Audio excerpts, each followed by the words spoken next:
El siguiente segmento tiene contenido o opinión. La entrevista en A Primera Hora. Analizamos los hechos del momento junto a sus protagonistas. 7 de la mañana con 49 minutos. También el panorama político se mueve en los últimos días. La noticia, sobre todo en las últimas horas, ha sido sobre la terna para el nuevo vicepresidente. Al respecto vamos, y varios otros temas de coyuntura política, vamos a hablar con César Coronel, él es analista político. Fabricio, tú continúas con la entrevista. Gracias, Silrat. 7:49. Antes de empezar la entrevista con César Coronel, un poquito para poner en contexto la entrevista anterior.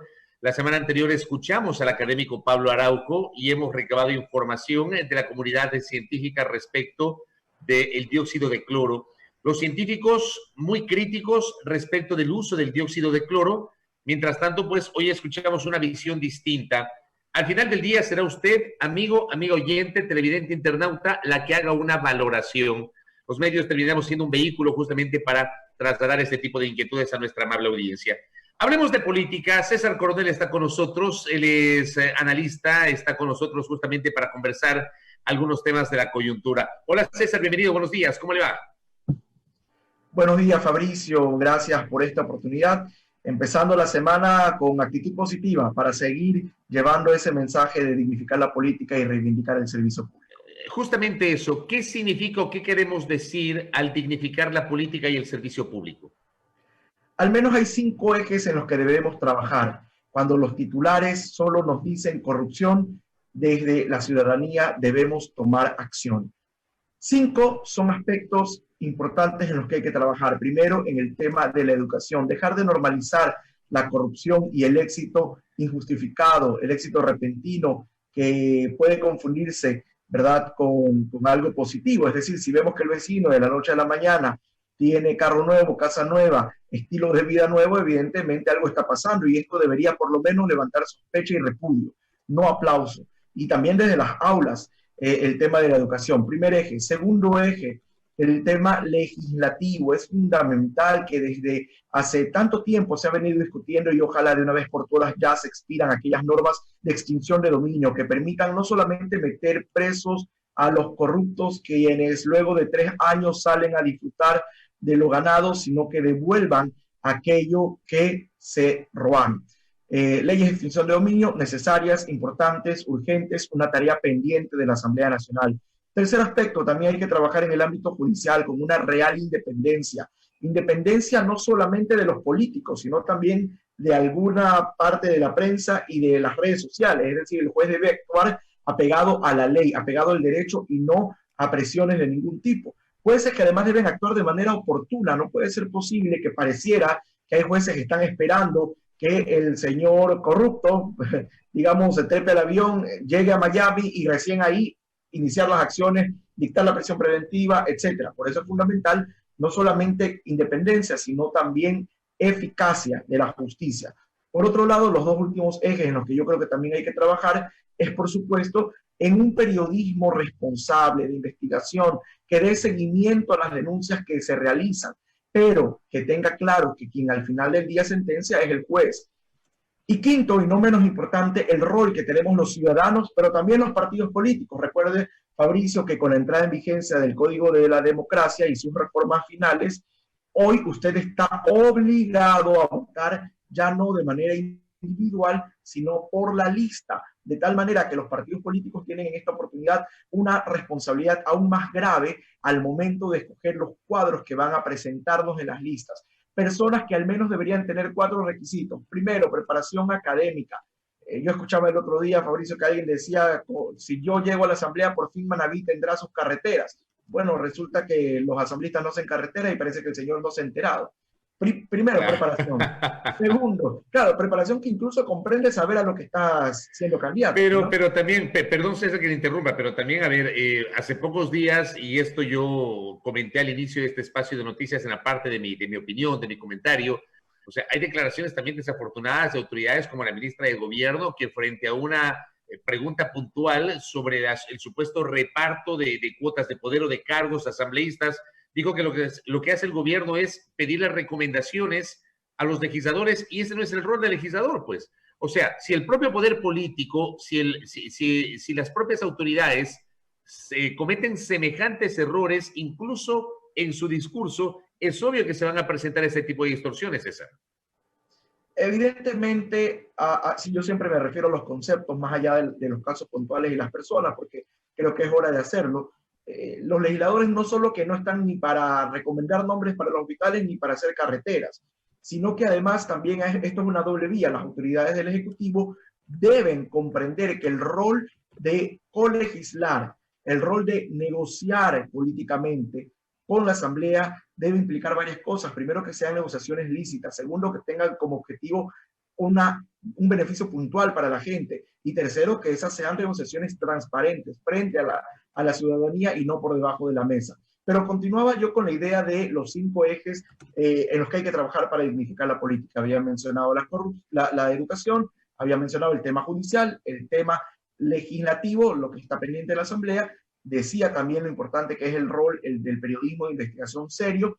Y quinto, y no menos importante, los partidos políticos que deben presentar cuadros realmente coherentes, gente preparada, gente que tenga conocimiento estricto de la realidad. Fabricio, a ti te gusta leer mucho sobre política. Martín Caparrós es un teórico de la política y él escribió una frase que para mí es muy cierta.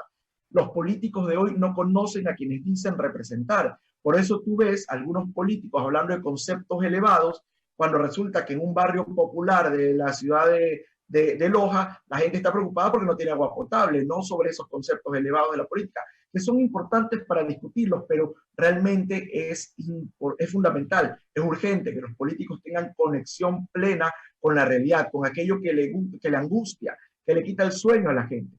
Tercera característica que debe tener un candidato, debe ser alguien que tenga propuestas, planes claros para lo que va a hacer, que lleve a las curules de la Asamblea Nacional, en este caso en la elección del 2021, los anhelos de la gente, sus angustias también. Y cuarto, y no menos importante, y más aún ahora, cuando Fabricio, la corrupción le ha costado tanto a los ecuatorianos, eso que veíamos algunas veces como lejano, y que podríamos incluso pensar que la gente era de alguna manera tolerante con ese tema, ya no es así. Hoy la corrupción mata y ha llegado a golpear muy de cerca, con mucho dolor, los hogares de los ecuatorianos. Yo soy de Guayaquil, pero vivo ya casi 3 años en Quito. Y así como sufrí, muy de cerca viví el dolor de amigos que perdieron a sus padres porque no tuvieron acceso a una cama, hoy lo estoy empezando también a sentir de cerca ese dolor de mis hermanos quiteños cuando no tienen acceso a una cama de cuidados intensivos. ¿Por qué? Porque unos cuantos están gastándose el dinero en viajes con chicos de reality, en viajes ostentosos, en carros de lujo, además obtenidos de manera fraudulenta, no solo por el origen del dinero, sino también por los métodos que utilizaron, digamos, con un beneficio para personas con discapacidad que ellos no merecían. Entonces, políticos que tengan credenciales éticas, morales, que tengan una vida de esfuerzo demostrada, que la gente sepa que el centavo que tienen en el servicio público. En un mundo ideal, César, me parece fantástico todo lo que usted ha enumerado. En un mundo ideal. No quiero sonar pesimista con lo que voy a decir, pero resulta que eso lo vengo escuchando a lo largo del tiempo. Voy a tener 28 años en el ejercicio de la profesión. Desde que me acuerdo, he escuchado propuestas similares y la cosa no cambia. Es decir, lejos de que el quehacer político mejore, resulta que enfrentamos momentos como el actual, en el que tenemos a un expresidente de la República que quiere volver a ser candidato y aparece ayer con una bazuca. Tenemos a un candidato que buscará por tercera vez llegar a Carondelet y se pega una cerveza. Tenemos a un político que ha sido 5 veces candidato a la presidencia de la República y que ahora se ha dedicado a dar recomendaciones para evitar el COVID.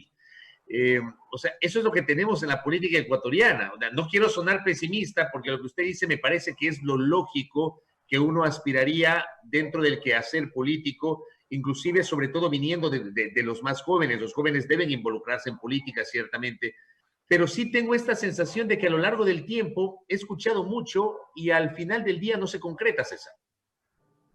Es absolutamente comprensible que desde la ciudadanía exista no solamente pesimismo, sino escepticismo. Ahora bien, en un reciente estudio que realizó la Fundación Konrad Adenauer, estudio que se conoce como Living Politics, evidencia que únicamente el 28% de la gente en Latinoamérica está de alguna manera interesada en la política. Más del 70% le interesa muy poco o nada. Y ese es un grave problema. Por eso, el quinto eje al que yo me refiero, que es partidos políticos y ciudadanía, es fundamental. Los ciudadanos debemos ir a votar de manera informada, el voto formado. Además, no puede ser posible que no le demos ya de una vez por todas, como en efecto estoy seguro que en el 2021 sí se le va a dar prioridad a temas tan importantes como la honestidad de nuestros políticos y de los candidatos que se presenten a la lista. Es decir, ese factor que antes lo veíamos lejano deberá ser predeterminante en esta elección. Y por otro lado, qué importante es también aclarar una cosa, Fabricio, no sé si tú coincidas conmigo, pero para mí, y ha quedado demostrado sobre todo en las últimas semanas, juventud no es garantía ni de renovación ni de honestidad.